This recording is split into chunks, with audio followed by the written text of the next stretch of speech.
वजह से न्यूक्लियर इन्वेल्व टूट जाती है। और दूसरी बात, इसकी सेल मेम्ब्रेन में इर्रेगुलर बड्स बनती हैं। इर्रेगुलर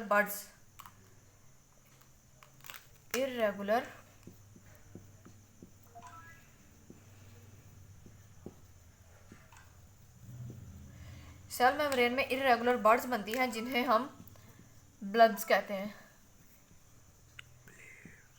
ठीक है, ब्लेब्स कहते हैं।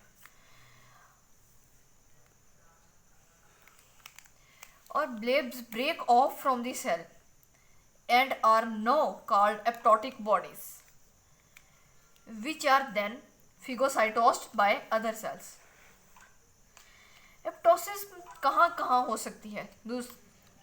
हमारा लास्ट क्वेश्चन ये होगा, एप्टोसिस कहाँ कहाँ अकर हो सकती है? जब एक सेल डैमेज हो जाए तब ये अकर हो सकती है, या फिर कोई सेल अंडर स्ट्रेस कंडीशन में चला जाए फिर एप्टोसिस अकर होती है। और ये डैमेज को रिमूव करती है, सेल में से डैमेज को रिमूव करती है और प्रिवेंट करती है। जैसे एग्जाम्पल के तौर पर हमारे पास एक्स्ट्रा फिंगर का बन जाना, the cells between them undergo apoptosis and digits separate. और ये सारा प्रोसेस एप्टोसिस की वजह से होता है। एप्टोसिस तो थी हमारे पास प्रोग्राम्ड सेल डेथ। इसमें सेल श्रिंक होता है, राउंडेड हो जाता है। और राउंडेड क्यों होता है? क्योंकि वो साइटोस्केलेटन में इसके इंजाइम्स होते हैं जो ब्रेक डाउन हो जाते हैं और जिसकी वजह से इसकी शेप राउंड हो जाती है। और इसके दूसरी बात ये थी, इसकी सेल में ब्रेन में बर्ड्स बन जाती हैं इर्रेगुलर, बेतरतीबी, जिन्हें हम ब्लेब्स कहते हैं। ठीक है, फिर ये कहाँ कहाँ अकर हो सकती है? एप्टोटिक बॉडीज़ के बारे में पढ़ा। और ये कहाँ कहाँ अकर हो सकती है, कैसे कैसे पाई जा सकती है, इसके बारे में पढ़ा।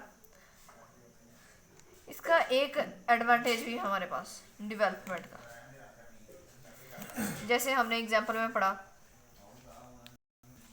Formation of finger,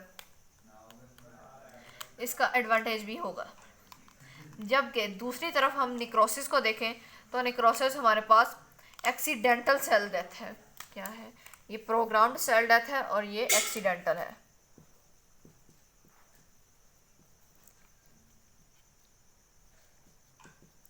accidental cell death.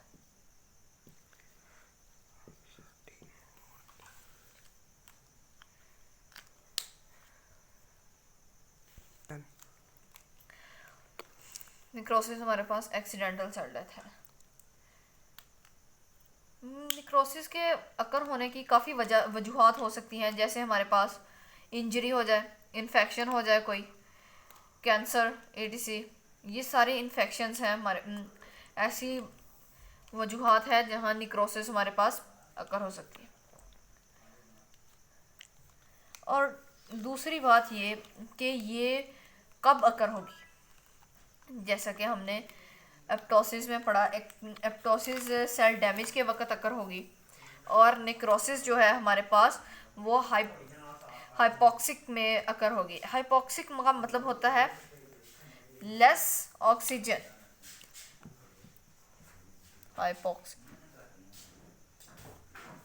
Hypoxic condition, hypoxic condition में ये हमारे पास निक्रोसिस अकर होगी। ये क्या चीज़ है? ये है मतलब इसका है लेस ऑक्सीजन।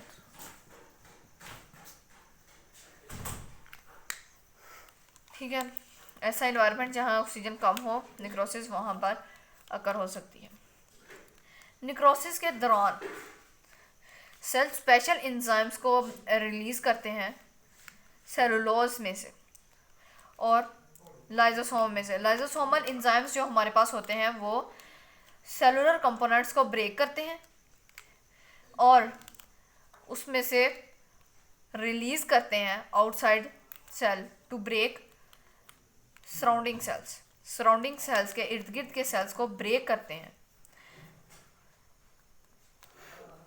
ठीक है, तो हमारे पास cells that die by necrosis also release harmful chemical that damage other cells। और निक्रोसिस की वजह से डैमेज होने जो सेल डाई हो जाते हैं, मर जाते हैं, वो केमिकल्स रिलीज करते हैं जो कि बाकी सेल्स के लिए नुकसानदायक साबित हो सकता है। ठीक है, निक्रोसिस हमारे पास एक एक्सीडेंटल सेल डेथ थी। सो एप्टोसिस और निक्रोसिस का भी हमारे हमसे डिफरेंस पूछा जा सकता है। इस वजह से मैंने इसे डिफरेंस के तौर पर आपको बयान किया है, ताकि शॉर्ट क्वेश्चन के तौर पर भी ये पेपर में आ सकता है और लॉन्ग क्वेश्चन के तौर पर भी। ये दोनों फिनोमिना है सेल डेथ के, दोनों केसेस में सेल की डेथ ही होती है।